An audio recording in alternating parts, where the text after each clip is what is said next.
Banyak pertentangan ajaran agama Sunan Giri dan Sunan Kalijaga, tapi intinya sama menuju pada sunnah. Sumber, https://sanadmedia.com/, artikel penulis, Muhammad Harir.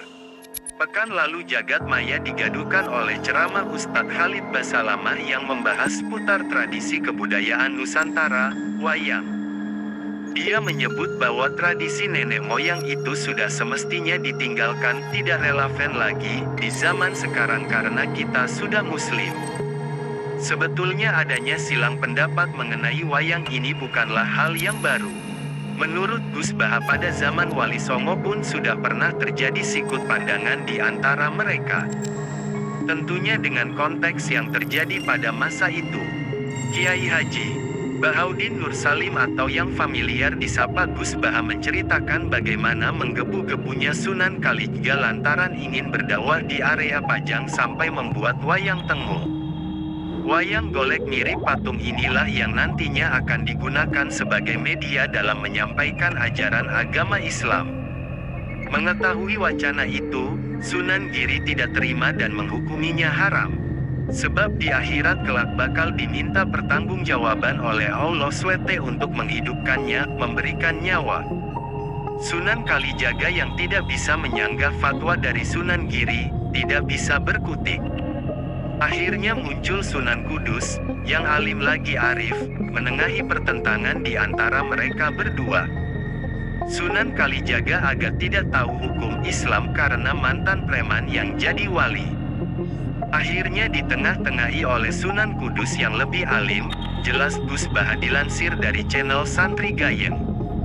Sunan yang bernama asli Jafar Sadik ini lantas memberi usulan agar wayang tengul yang menyerupai patung itu dipipihkan saja. Sehingga alasan pertama yang mendasari keharaman itu menjadi hilang. Wayang ini dibeyokkan saja, agar jadi wayang kulit. Kalau wayang tengul itu berbentuk patung, kalau rata seperti kulit, sudah tidak bisa dikasih nyawa, karena sudah gepeng semua, papar Gus Baha. Persoalan menyiasati kondisi dan merekayasa fikih sudah berlaku sejak dulu. Maka Gus Baha berpesan agar setiap daripada kita jangan pernah meninggalkan ngaji.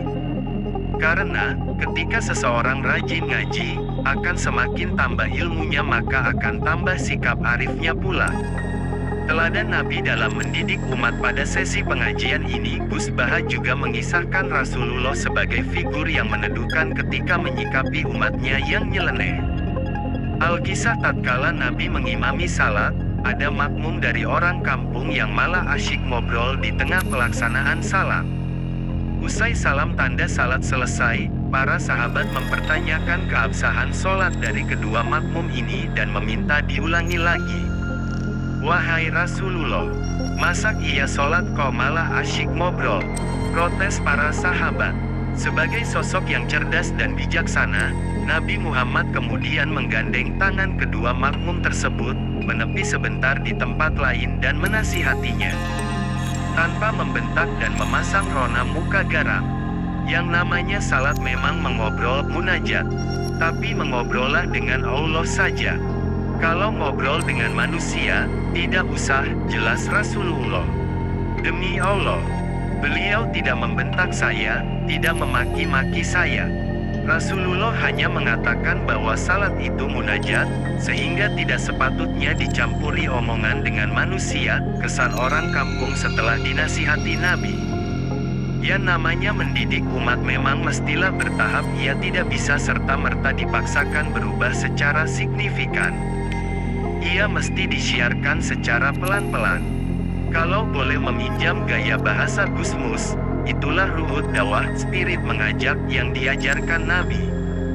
Dilandasi lemah lembut dan kasih sayang.